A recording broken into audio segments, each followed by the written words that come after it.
দর্শক, নতুন একটি খবর আকাশে বাতাসে ভাসছে। সেই খবরটা দেশের জন্য কতটা ভালো কিছু হবে, কতটা বিপজ্জনক হবে সেটা আপনারাই বিবেচনা করবেন। খবরটা সত্য কি মিথ্যা সেটা জাস্টিফাই করার মতো ম্যাটেরিয়ালস এই মুহূর্তে আমাদের হাতে নেই, কিন্তু খবরটা বাতাসে ঘুরে বেড়াচ্ছে। সেই খবরটা হলো সেনা প্রধানকে ডক্টর ইউনূস ডেকে পাঠিয়েছিলেন এবং তাকে পদত্যাগ করতে বলেছেন। খবরটা বিশ্বাসযোগ্য কিনা, খবরটা সত্য হলে খবরটা সেনাপ্রধানের মানা উচিত কিনা সেই আলোচনা তো করবই, সাথে স্বরাষ্ট্র উপদেষ্টার কুশপুত্তলিকা দাহ করা হয়েছে আজকে এবং তার পদত্যাগ আবারও চাওয়া হয়েছে। উত্তেজনা তৈরি হচ্ছে স্বরাষ্ট্র উপদেষ্টাকে নিয়ে একের পর এক, সেই আলোচনাটাও করব এই ভিডিওতে। থাকবেন পলিটিক্স টিভির নিয়মিত আয়োজনে।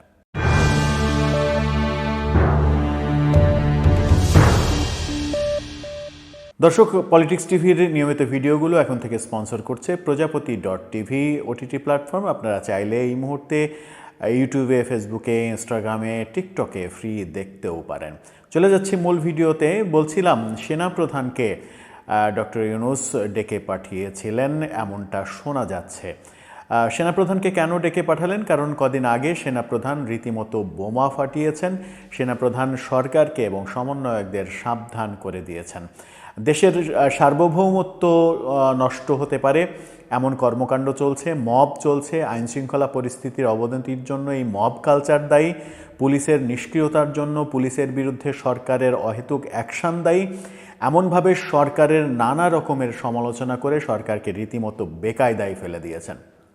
সরকারকে বেকায়দায় ফেলার পরে সরকারের টনক নড়েছে। সরকারের উপদেষ্টারা নানা রকমের পদক্ষেপ নিচ্ছেন, দৃশ্যমান তারা দেখানোর চেষ্টা করছেন এবং গণমাধ্যমকে গভীর রাতে ডেকে সংবাদ সম্মেলন করছেন, বোঝাচ্ছেন যে তারা সারা রাত জেগে আইনশৃঙ্খলা পরিস্থিতি দেখভাল করছেন। আদতে কাজের কাজ কিছুই হচ্ছে না, আইনশৃঙ্খলা পরিস্থিতির উন্নতি হচ্ছে না। এরই মাঝে আজকে প্রধান উপদেষ্টার বিবিসিকে দেয়া সাক্ষাৎকার নিয়ে রীতিমতো ট্রলে একেবারে সামাজিক যোগাযোগ মাধ্যম সয়লাভ হয়েছে। প্রধান উপদেষ্টাকে এর চাইতে বেশি সমালোচনার মুখোমুখি হতে দেখা যায়নি। এবার যে সাক্ষাৎকার দিলেন সেই সাক্ষাৎকার যারা বৈষম্যবিরোধী আন্দোলনের পক্ষে, সমন্বয়কদের পক্ষে, সরকারের পক্ষে দৃঢ় অবস্থান গ্রহণ করেছিলেন তারা পর্যন্ত প্রধান উপদেষ্টার এই সাক্ষাৎকারকে ট্রল করছেন। বিশেষ করে আইন শৃঙ্খলা পরিস্থিতির অবনতি ঘটেনি, উন্নতি হয়েছে, আগের মতোই রয়েছে এই কথা বলে বেশি বিপাকে পড়েছেন প্রধান উপদেষ্টা, যেটার সম্পূর্ণ বিপরীত কথা বলেছিলেন সেনাপ্রধান আইন শৃঙ্খলা পরিস্থিতির একেবারে নজিরবিহীন অবনতির জন্য সরকারের বিভিন্ন পদক্ষেপকে দায়ী করেছিলেন, সমন্বয়কদের মব কালচারকে দায়ী করেছিলেন। সেই পথে না হেঁটে প্রধান উপদেষ্টা একেবারে উল্টো পথে উল্টো কথা বলে ট্রলের শিকার হচ্ছেন এবং সেনাপ্রধানের মন্তব্যকে নিয়ে তার মন্তব্য চাইলে তিনি সেটাকে পাশ কাটিয়ে গিয়েছেন, বলেছেন যে সেনাপ্রধান তার কথা বলেছেন, সেটা তার ব্যাপার।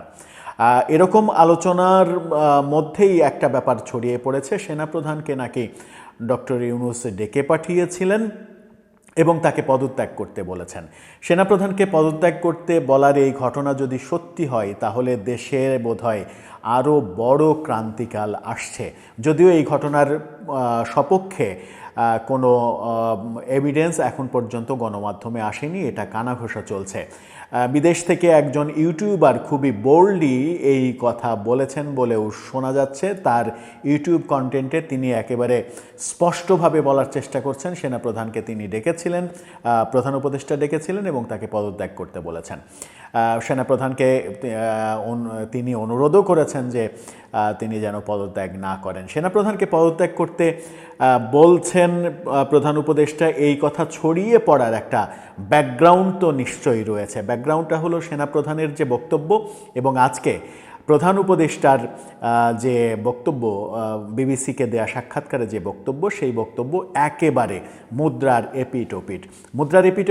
এতেই বোঝা যায় যে সেনাপ্রধান যে কথা বলছেন সরকার সেই কথা মানছে না কিংবা আমলে নিচ্ছে না, কিংবা সরকার সেনাপ্রধানের ওই কথার পরিপ্রেক্ষিতে বেকায়দায় পড়েছে, সেই কারণে সরকার প্রধান তাকে পদত্যাগ করতে বলতেও পারেন, কিন্তু সেনাপ্রধান কি পদত্যাগ করতে বললেই পদত্যাগ করবেন?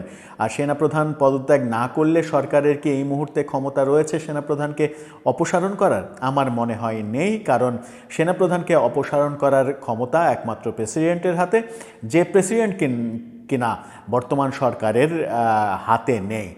প্রেসিডেন্টের সঙ্গে সরকার প্রধানের ডক্টর ইউনূসের দূরত্বও স্পষ্ট, আমরা 21শে ফেব্রুয়ারিতে দেখেছি। এর আগের যে ট্রেন্ড ছিল, প্রেসিডেন্ট এবং প্রধানমন্ত্রী একসাথে ফুল দেওয়ার জন্য দাঁড়ান, প্রেসিডেন্ট আগে হাত স্পর্শ করেন, তারপরে প্রধানমন্ত্রী দেন। সেই ক্ষেত্রে এবার একেবারেই ব্যতিক্রম দেখলাম, প্রেসিডেন্ট ফুল দিয়ে শহীদ মিনার স্থান ত্যাগ করার পরে প্রধান উপদেষ্টা আসলেন, তারপরে ফুল দিলেন। তার মানে স্পষ্ট ব্যাখ্যা যেটা দাঁড়ায় সেটা হচ্ছে প্রেসিডেন্টকে প্রধান উপদেষ্টা এক ধরনের অ্যাভয়েড করছেন। তো অ্যাভয়েড যখন করছেন তখন বিবিসির এই সাক্ষাৎকারেও তাকে প্রশ্ন করা হয়েছিল যে প্রেসিডেন্টের সঙ্গে আপনার সম্পর্ক কেমন কিংবা যোগাযোগ আছে কিনা। প্রধান উপদেষ্টা সেখানেও দায়সারা উত্তর দিয়েছেন, বলেছেন যে এমনি যে তার সঙ্গে খোশ গল্প করার তো কিছু নেই, প্রয়োজনে যখন প্রয়োজন হচ্ছে তখন নিশ্চয়ই দেখা সাক্ষাৎ হচ্ছে, কথাবার্তা হচ্ছে, প্রয়োজনে হচ্ছে, প্রয়োজনের বাইরে তো দরকার নেই। এই কথাই প্রমাণ করে প্রেসিডেন্টের সঙ্গে তার এবং তার সরকারের দূরত্বটা চরমে। যখন প্রেসিডেন্টের সঙ্গে চরমে দূরত্বটা, তখন সেনাপ্রধানকে সরিয়ে দেওয়া সরকারের পক্ষে সম্ভব হবে না যদি সেনাপ্রধান নিজে থেকে সরে না দাঁড়ান। আর সেনাপ্রধান যে বলিষ্ঠ বক্তব্য দিয়েছেন কদিন আগে, সেই বলিষ্ঠ বক্তব্যের পরে অনেকে আবার ভাবছিলেন যে দেশে সেনা শাসন আসে কিনা। সেরকম নজির যেহেতু বাংলাদেশে এর আগেও রয়েছে, সেনা শাসন, বাংলাদেশের আইনশৃঙ্খলা পরিস্থিতির অবনতি, সেরকম লক্ষণ আমরা দেখতে পাচ্ছি। অনেকে আবার ফেসবুকে লিখছেন যে প্রতিটি সেনা শাসন আসার আগেই এরকম আইনশৃঙ্খলা পরিস্থিতির অবনতি ঘটেছে কিংবা ঘটানো হয়েছে। নানা রকমের লেখালেখি সামাজিক যোগাযোগ মাধ্যমে হচ্ছে। এরই মাঝে যখন এই কথাটা ছড়িয়ে পড়ল যে সেনাপ্রধানকে ডেকে নিয়ে তাকে পদত্যাগ করতে বলা হয়েছে, তখন সেই কথাটা যদি সত্যি হয় তাহলে সেটা সরকারের জন্য এবং রাষ্ট্রের জন্য বেশ ভয়াবহ রকমের ঝুঁকির কারণ হতে পারে। কারণ সেনাপ্রধান যদি সেনা শাসনের দিকে চলে যান তাহলে সরকারের মেয়াদ ফুরিয়ে যাবে, সরকার সরে যেতে বাধ্য হবে কিংবা সরকারকে সরিয়ে দেওয়া হবে। সেরকমটা না হোক এটাই আমরা চাই, দেশের স্থিতিশীলতা বজায় থাকুক। এরকমটা যখন চাচ্ছি আমরা, তখন দেশের স্বরাষ্ট্র উপদেষ্টাকে পদত্যাগ করানোর জন্য একের পর এক দাবি উঠছে। আইনশৃঙ্খলা পরিস্থিতি অবনতির কারণে তার পদত্যাগ এর আগে চাওয়া হয়েছে বহুবার। ঢাকা বিশ্ববিদ্যালয় থেকে ছাত্ররা তাকে আলটিমেটাম দিয়েছে, সেটা তিনি শুনেননি, একেবারে কানই করেননি। সেটার সেই কথার দাবির পরিপ্রেক্ষিতে তিনি সান্ত্বনাসূচক বাণী দিয়েছেন যে তিনি চেষ্টা করছেন উন্নতি করার। এবার তার আবারও পদত্যাগ দাবি করা হলো এবং তার কুশপুত্তলিকা দাহ করা হলো। দুদিন আগে আমরা দেখেছি যে লালমাটিয়াতে দুজন তরুণীকে অবমাননা করা হয়েছে। দুজন তরুণী এক চায়ের স্টলে বসে চা খাচ্ছিলেন, সিগারেট খাচ্ছিলেন এমন অভিযোগ। সেখানে নামাজ পড়তে যাওয়া 200-300 মানুষের একটা মব তৈরি হয়। সেই তরুণী দুইজনকে আক্রমণ করা হয়, একজন তরুণীর পোশাক ছিঁড়ে ফেলা হয় এমন অভিযোগ করা হয়েছে এবং এক তরুণী তাদের গায়ে চা ছুঁড়ে মারেন। এই কথাটা স্বরাষ্ট্র উপদেষ্টার মুখ থেকে শোনা গেছে। স্বরাষ্ট্র উপদেষ্টাকে এই কথা যখন প্রশ্ন করা হয় তখন তিনি বললেন যে প্রকাশ্যে ধূমপান করা অপরাধ, সেটা নারী হোক পুরুষ হোক। সেই ক্ষেত্রে যারা নামাজ পড়তে যাচ্ছিল তারা হয়তো তাদের চোখে খারাপ লেগেছে, তারা বাধা দিয়েছে। এভাবে তিনি মবকে জাস্টিফাইড করার চেষ্টা করেছেন, অথচ মবের মতো একটা ক্রিমিনাল অফেন্সের বিরুদ্ধে তিনি কথা বলেননি যে আইন নিজের হাতে তুলে নেওয়া কোনো নাগরিকের অধিকার নেই, সেই ক্ষেত্রে সরকার একেবারে দৃঢ় পদক্ষেপ নেবে। তিনি সেই নারী দুজনকে দায়ী করলেন যে তারা কেন ওখানে সিগারেট খাচ্ছিল, কেন তারা চা ছুঁড়ে মারল। এরকম দায়সারা গোছের কথার প্রেক্ষিতেই আজকে লালমাটিয়া যে জায়গায় এই ঘটনা ঘটেছে সেখান থেকে শুরু করে সংসদ ভবন পর্যন্ত একটা মিছিল হয়, নারীদের বিশেষ করে নারীরা মিছিল করে এবং সংসদের সামনে এসে রাতে স্বরাষ্ট্র উপদেষ্টার কুশপুত্তলিকা দাহ করা হয়। তার কুশপুত্তলিকা পোড়ানোর ঘটনার পরে সেখানে যারা ছিলেন তারা সাক্ষাৎকারে বলেছেন যে এই স্বরাষ্ট্র উপদেষ্টার গদিতে থাকার কোনো অধিকার নেই। তিনি মবকে জাস্টিফাইড করেছেন, মবের পক্ষে কথা বলেছেন। নারী হিসেবে নারী নির্যাতনের যে ঘটনা ঘটেছে, একজন নারীর পোশাক ছেড়ে ফেলা হয়েছে, সেই ব্যাপারে তিনি কথা বলেননি। আবার পাবলিক প্লেস বলতে তিনি যেটা বুঝিয়েছেন, সরকারি যে প্রেস নোট, সেই সরকারি প্রেস নোটের মধ্যে সরকার যেগুলোকে পাবলিক প্লেস হিসেবে ঘোষণা করেছে তার মধ্যে কোনো টং চায়ের দোকান পড়ে না, এমনটাও বলা হয়েছে। পাবলিক প্লেস বলতে বিবিসি এটা নিয়ে একটা সংবাদ করেছে। বিবিসি যেটা বলছে, সরকারি প্রেস নোটে পাবলিক প্লেস বলতে শপিং মল, যানবাহন, বাস, ট্রেন, সরকারি যে মন্ত্রণালয় সহ সরকারি অফিস আদালত, এগুলোতে ধূমপান বন্ধ হয়েছে। পাবলিক প্লেসের সংজ্ঞায় বড় বড় শপিং মল, বড় বড় গ্যাদারিং এগুলোকে বোঝালেও টং দোকান, ফুটপাত এগুলোকে সরকারি প্রেস নোটে বোঝানো হয়নি। সুতরাং পাবলিক প্লেসের সংজ্ঞার মধ্যে চায়ের টং দোকানকে স্বরাষ্ট্র উপদেষ্টা ফেলতে পারেন না, এমনটা বিবিসিও দাবি করছে।